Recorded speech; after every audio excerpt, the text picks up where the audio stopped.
할렐루야, 반갑습니다. 캄보디아에서 온 오윤결 선교사입니다. 하나님께 주시는 말씀 한 구절 봉독하고 시작하도록 하겠습니다. 사도행전 20장 22절로 25절 말씀입니다. 제가 봉독해 드리겠습니다. 보라, 이제 나는 성령에 매여 예루살렘으로 가는데 거기서 무슨 일을 당하는지 알지 못하노라. 오직 성령이 각 성에서 내게 정언하여 결박과 환난이 나를 기다린다 하시나 내가 달려갈 길과 주 예수께 받은 사명 곧 하나님의 은혜의 복음을 정언하는 일을 마치려 하면은 나의 생명조차 조금도 귀한 것으로 여기지 아니하노라. 보라, 내가 여러분 중에 왕래하며 하나님의 나라를 전파하였으니 이제는 여러분이 다 내 얼굴을 다시 보지 못할 줄 아노라. 아멘. 네, 반갑습니다. 저는 동남아시아의 캄보디아에서 사역하고 있습니다. 주요 사역은 교회 개척 사역과 방과 후 학습 사역을 하고 있습니다. 캄보디아는 한국과 굉장히 유사한 나라입니다. 왜냐하면은 우리도 6.25 전쟁을 겪었듯이 캄보디아도 내전을 똑같이 겪습니다. 3년이라는 내전을 겪고요. 또 그들을 완전히 몰아낼 때까지는 약 10년이라는 세월을 지냈습니다. 그리고 베트남이 거의 10년 가까이를 지배를 하는 그런 나라였습니다. 그리고 독재를 지금 40년, 독재라고 이상한데 어쨌든 총리가 바뀌지 않고 40년이라는 세월을 하고 있습니다. 그러나 그 나라가 기독교가 들어간 건 올해 100주년, 올해 100주년이 되는 해입니다. 그런데 기독교 복음률은 1%, 2% 이렇게 이야기를 많이 합니다. 국교가 불교로 정해져 있고요. 소승불교라고 이야기를 많이 하죠. 테라바다 불교라고 하는데 그 소승불교로 되어 있고요. 그 나라의 모든 정치를 불교를 통해서, 절을 통해서 하고 있다고 보시면 됩니다. 근데 절이 우리나라에 생각하는 절하고 좀 많이 다릅니다. 우리는 그냥 부처가 있고 막 그런데 거기는 그렇지 않습니다.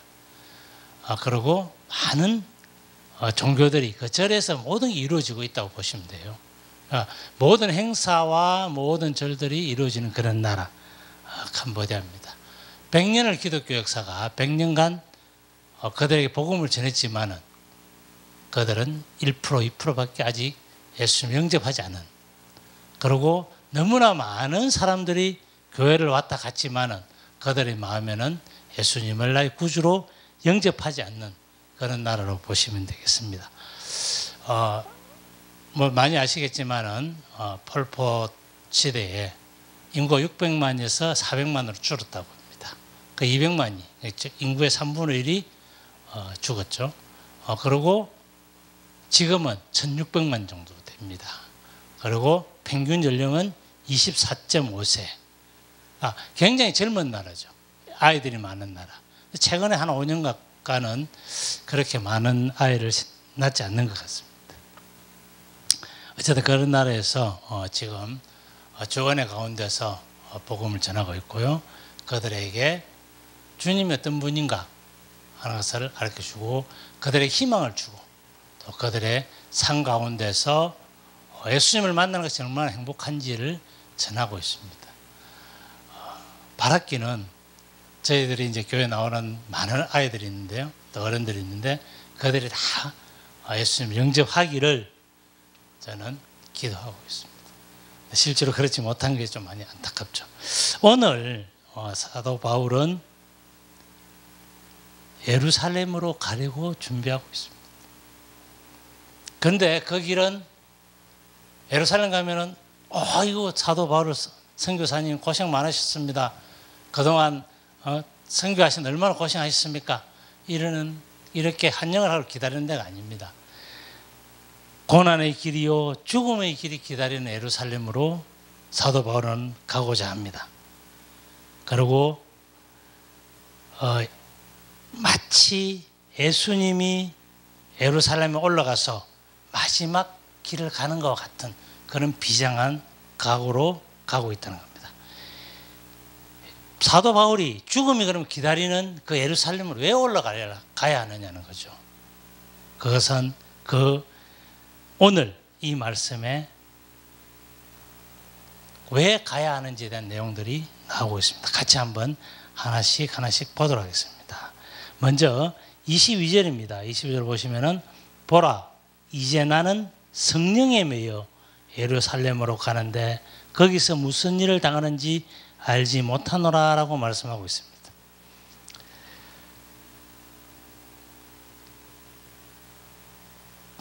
지금 사도 바울은 성령의 매임에 의해서라고 분명히 이야기하고 있습니다. 성령의 매임을 받았다는 일이 매우 중요한 겁니다.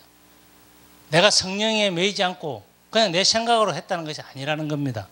분명히 환경을 떠나서 어떤 인간이든 어떤 유익을 쫓아서 누구를 만나기 위해서가 아니라 하나님께서 그의 마음에 지시한 것 때문에 나는 예루살렘으로 올라갈 수밖에 없다라고 말씀하고 있는 겁니다. 그것도 죽음이 기다리고 있는 그것으로 말입니다. 그가 마게도니아로 갈 때도 이런 일이 있었습니다. 그는 아시아로 가서 복음 전하기를 원했습니다. 그런데 사도행전 16장 6절로 7절 말씀에 성령께서 허락하지 않으셨다고 이야기를 하고 있습니다. 성령이 아시아에서 말씀을 전하지 못하게 하시거늘 부르기아와 갈라디아 땅으로 다녀가 무시 앞에 이르러 비두니아로 가고자 애쓰되 예수 영이 허락하지 아니하시는지라 라고 말씀하고 있습니다. 사도 바울에게는 성령이 허락하지 않은 일은 사도 바울은 하지 않았다는 이야기입니다. 분명히 성령이 허락하는 일만 했다는 겁니다. 사람이 자기 생각만 하고 자기 기분 내키는 대로만 해서는 하나님 기쁘신 뜻을 이루어 드리지 못합니다. 우리가 하나님의 일을 할 때도 좋은 것도 하고 또 내 마음에 안 드는 것도 할 수 있어야 하는 것입니다.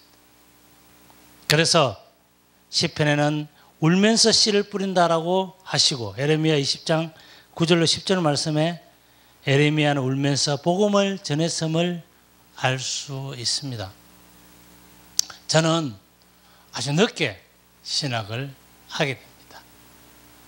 저에게 인생 100년을 산다고 생각하면 50년은 세상 가운데 살았습니다. 제 하고 싶은 일 하고 살았습니다. 교회를 다닌다고 교회를 출석했지만은 제 머릿속에는 내일 어떤 일을 할 것인가, 내일 회사에서 어떤 일을 할 것인가, 이 사건을 어떻게 처리하면 좋겠는가, 이 일을 어떻게 했으면 좋겠는가, 이런 일들로 머리에 가득 차서 목사님의 설교는 그냥 귀에 들어오는 둥 마는 둥 하는 그는 집사였습니다. 집사 아닌 집사였습니다. 그런데 하나님께서 저를 부르셨습니다. 나이 50에. 그것도 아주 큰 사건을 통해서 저를 부르셨습니다. 나이 50 전에 나이 40대 큰 회사에 입사를 했었고 회사에 기획실장을 하고 상무를 했었습니다. 그런데 하나님께서는 저 하나를 선택하기 위해서 그 회사를 부도가 나게 했습니다. 돈이 자그맣게 5,400억 가까이 됩니다. 아주 큰 돈이죠. 저는 지금도 자신 있게 이야기를 합니다. 5,400억의 억과 바꾼 사나이 접니다. 네. 그래서 저는 항상 복음을 전할 때 5,400억이라는 생각을 항상 하고 있습니다. 왜? 회사가 부도날 때. 그래서 저를 불렀기 때문에. 그리고 저를 1년간 연단을 시켰습니다. 추운 몽골. 지금은 영상 40도. 그러나 1년간 영하 40도에서 저를 연단을 시켰어요. 그리고 거기에서 저를 부르셨습니다. 젊었을 때 똑똑하다 생각했고 젊었을 때 무슨 일이든지 할 수 있다고 생각을 했어요. 그런데 회사가 부도가 나고 부도가 나고 저를 몽골로 보내시고 너는 아무것도 할 수 없다라는 것을 저한테 보여주셨습니다. 아무것도 할 수 없다. 너는 아무리 너가 똑똑하고 너가 뭘 한다 하더라도 내가 너를 손잡지 않으면 못한다는 것은 사건을 보여주시면서 하나님께서 저를 부르셨습니다. 그때 저는 주님 뜻대로 살겠습니다라고 이야기를 했습니다. 그때 저희 집 가정 상태는 아주 엉망이었습니다. 애들은 중고등학교를 다니고 있었고요. 저희 집은 나무 집에서 달새를 살았습니다. 그런 저희 집안이었는데 하나님께서 저를 부르셨어요. 근데 걱정됐습니다. 하나님, 제가 하나님 뜻대로 정말 복음을 전하는 선교사가 된다면은 저에게 약속을 해 주셔야겠습니다 하고 저는 때를 부렸어요. 왜? 두려웠습니다. 교회도 열심히 다니지 않고 복음도 잘 모르던 그런 사람이 갑자기 선교사가 되고 목회자가 된다는 것은 엄청 어려웠었기 때문에 결단하는데 너무 힘들었습니다. 그래서 주님, 그러면은 약속을 지켜주십시오. 첫 번째가 먹고 사는 문제였습니다. 제가 지금 같은 상태에서는 선교를 가고 또 목회자 되는 너무 어렵습니다. 저에게 경제적인 회복을 하게 해주십시오라고 기도를 했습니다. 또 두 번째는 제 애기들이 학생이었기 때문에 이 애기들을 두고 제가 선교지를 떠난다면은 정말 어렵지 않겠습니까? 그래서 이 애들을 책임을 주십시오라고 기도를 했습니다. 또 하나는 평생 먹고 살 수 있게끔 해달라고, 선교지에 가면 어렵지 않게 해달라고 기도를 했습니다. 그리고 캄보디아로 신학을 하게 됐죠. 신학을 하고 캄보디아를 떠나는데, 저는 캄보디아가 제가 갈 때 봉급이 8만 원 정도 한국 돈으로 했던 것 같습니다. 근로자들이. 그래서 제가 갈 때 한 10만 원 정도면 먹고 살 수 있는 것 같구나 하고 저는 생각을 했습니다. 그래서 막상 캄보디아에 도착하니 그렇지 않았습니다. 저는 후원하는 교회도 없었습니다. 저 혼자 그냥 갔습니다. 갔는데 처음에 갈 때 돈 12만 원을 후원을 받았어요. 제가 가장 친한 친구가 10,000원을 내줬고요. 가장 또 선배, 저랑 같은 일을 하던 선배가 한 분이 6만 원, 한 분이 5만 원 해서 12만 원 후원받아서, 그거 8만 원 받으니 저는 12만 원이면 충분히 먹고 살겠구나, 그렇게 생각하고 갔습니다. 갔었는데 방을 얻어서 하숙을 하려고 하니까, 처음에 혼자 갔었어요. 하려고 하니까 하숙비를 25만 원, 250불, 300불 달라고 합니다. 그래서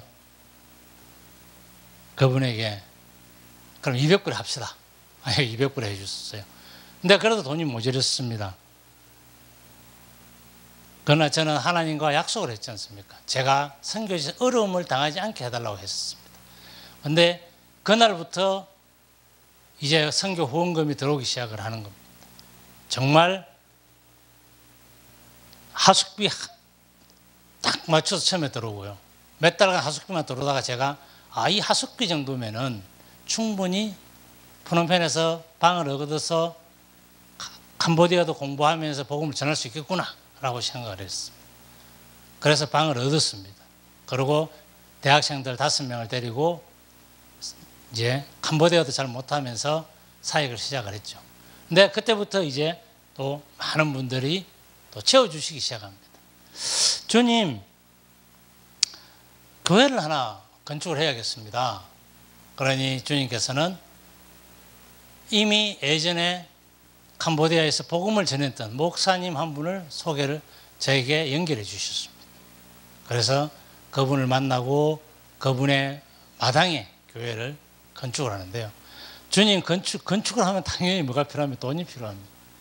아버지, 내 여기에 건축을 해야겠습니다. 이 교회가 이 마을에서 정말 생명의 빛을 전하는 교회를 건축하고 싶습니다 했는데, 어떤 분께서 제 건축비를 또 흔쾌히 한 분이 봉을 해주셔서 건축을 하게 됩니다.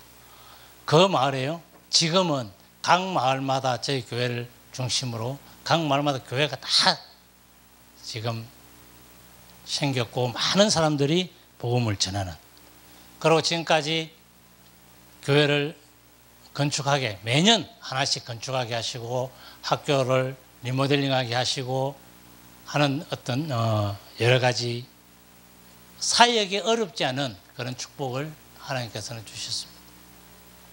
그리고 또 저에게 주신 축복 약속이 뭐죠? 저희 아기들을 책임져 달라는 이야기지 않습니까? 저희 아기들을 책임져 달라고 약속을 했습니다. 그런데 감사하게 제 아기는 선교사가 됐습니다. 딸은 일본에서 선교를 했고요. 아들은 한국에서 대학을 졸업을 하게 됩니다. 딸이 일본에서 선교를 하면서 결혼을 했었고요. 아들은 한국에서 결혼을 했어요. 그것도 결혼도 5개월 만에 2명을 다 보내게 됩니다. 하나님은 놀라운 역사를 보여주시는 거예요. 정말 하나님께서 저하고 약속했던 걸 그대로 다 지켜주시는 겁니다. 그런데 감사하게 결혼을 할 때 저희들은 돈 하나도 안 들였습니다.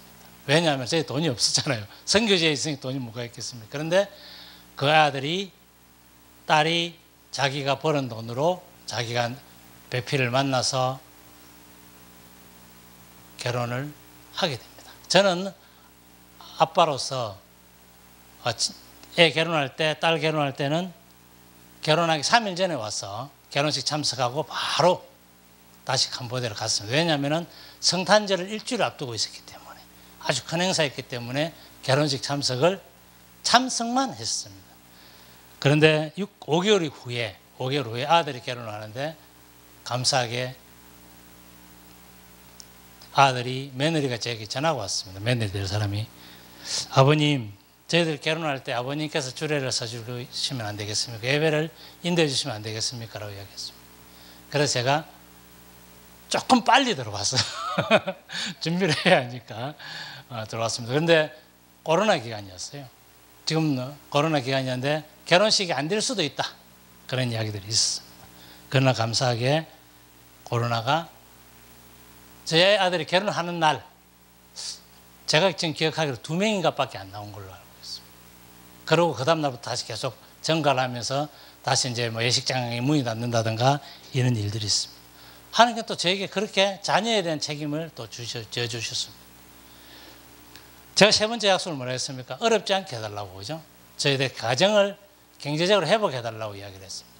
나머지 달새방을 살던 사람이 어느 날 하나님께서 저에게 집을 만들어 주시고요. 지금 예수마을이라는 것을 할 수 있는 하나님의 방법대로 저에게 만들어 주셨다는 겁니다. 저는 캄보디아 갈 때도 힘들었지만, 어렵지만, 아까 말씀대로 바울이 죽을 꼽으려고 예루살렘에 올라갔듯이 똑같이 저도 주님께서 가라시니 그 길로 가겠습니다 하고 대신 하나님 이렇게 저에게 약속을 해 주십시오라고 이야기하고 저는 출발했었다는 겁니다. 오늘 또 24절에 보면 이렇게 되어 있습니다. 나의 달려갈 길과 주 예수께 받은 사명 곧 하나님의 은혜의 복음을 전하는 일을 마치려 하면은 나의 생명을 조금 더 귀한 것으로 여기지 아니하노라라고 말씀하고 있습니다. 바울이 가진 사명은 하나님의 은혜의 복음을 증거하는 일입니다. 이 복음을 증거하기 위해서는 자기의 생명을 조금 더 귀한 것으로 여기지 않아야 한다는 겁니다. 하물며 고난을 당하는 것을 두려워하는 사람이 아니었습니다. 바울은. 선교지도 마찬가지입니다. 고난과 어려움은 언제나 공존하고 고난과 어려움은 항상 있습니다. 그러나 그것을 어떻게 하면 견뎌낼 수 있느냐? 성령의 힘에 의하면, 성령에 의지하면 모든 것을 해결해 나갈 수 있다는 이야기를 오늘 바울은 잘 보여주고 있습니다. 우리 사람이 세상을 사는 방법은 여러 가지가 있습니다. 어떤 사람은 그저 남보다 더 잘 살기 위해서 또 남보다 더 잘 먹기 위해서 열심히 일을 한다고 이야기를 합니다. 그런 사람이 있는 반면에 또 어떤 사람은 정말 주의 사명을 들고 서는 많은 분들도 있습니다. 아마 오늘 제가 여기서 말씀하는 우리 세계로 열린 선교방송도 마찬가지일 겁니다. 이 일을 누가 하겠습니까? 사명이 없으면 할 수 없는 일이라고 봅니다. 그러므로 사명 가운데서도 가장 고귀한 사명은 사람을 구원하는 사역. 우리가 하고 있는 일이 사람을 구원하는 사역. 한국에서 사역을 하든 캄보디아에서 사역을 하든 어디에나 마찬가지입니다. 그래서 캄보디아에 도착해서 여러 가지 사역들을 했습니다. 처음에는 물을 쏟아가는 사역도 했었고요. 또 우리 고신대학교 태권도 선교학과 애들을 데리고 태권도를 통해서 캄보디아 전역을 돌면서 복음을 전하는 사역도 했어. 그리고 아이들을 학살해서 그들에게 한국어를 가르치면서 복음을 또 전하기도 했었고요. 또 교회 건축을 하기도 했습니다. 교회 건축을 지금까지 하나님께서는 6군데 교회를 건축하게 해주셨고, 지역사회 활동으로서 초등학교 한 군데 쓰러져 가는 걸 리모델링을 해서 학교에다가 아이들이 좀 더 좋은 환경에서 공부하도록 해줬고, 그 다음에 한국의 캄보디아 애들을 한국에 데려와서 그들에게 비전도 심어주는 일도 했었고요. 또 뭐 태양열 가로등을 설치해서 어두운 마을을 밝히는 그런 일도 같이 했습니다. 지금도 암소은행을 해서 암소를 나눠주어서 그들이 공부를 해서 또 그 암소를 팔은 돈으로 대학을 진학하게끔 하는 그런 사역도 하고 있습니다. 그들에게는 비전이 없었습니다. 그래서 성공했던 사람들, 예를 들어서 변호사가 한국에 와서 공부를 해서 변호사가 됐다든지 하는 이런 사람들을 초청해서 그들에게 비전을 심어주는 그런 사역도 함께 했습니다. 오늘 바울은 다른 사람들 다 가지 말라고 이야기를 합니다. 예루살렘 올라가지 말라고 했습니다. 그러나 바울은 인정을 뿌리치고 갔습니다. 바울은 인정에 얽매여서 삶을 사는 것이 아니고 사역을 하는 것이 아니라 오직 주님의 명령에 의해서만 사역한다는 것을 볼 수 있습니다.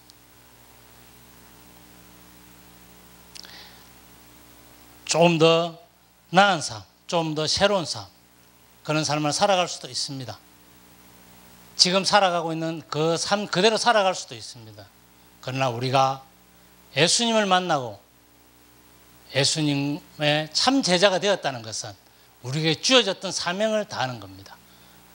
그리스도인에게 주어졌던 사명은 복음을 전하는 일입니다. 장소가 한국이 되었든 캄보디아가 되었든 그 전 세계 어디에 있든 똑같은 일이라고 보면 됩니다. 다만 어려울 때마다 도움은 하나님께만 구하면 됩니다. 예수님께만 기도하면 됩니다.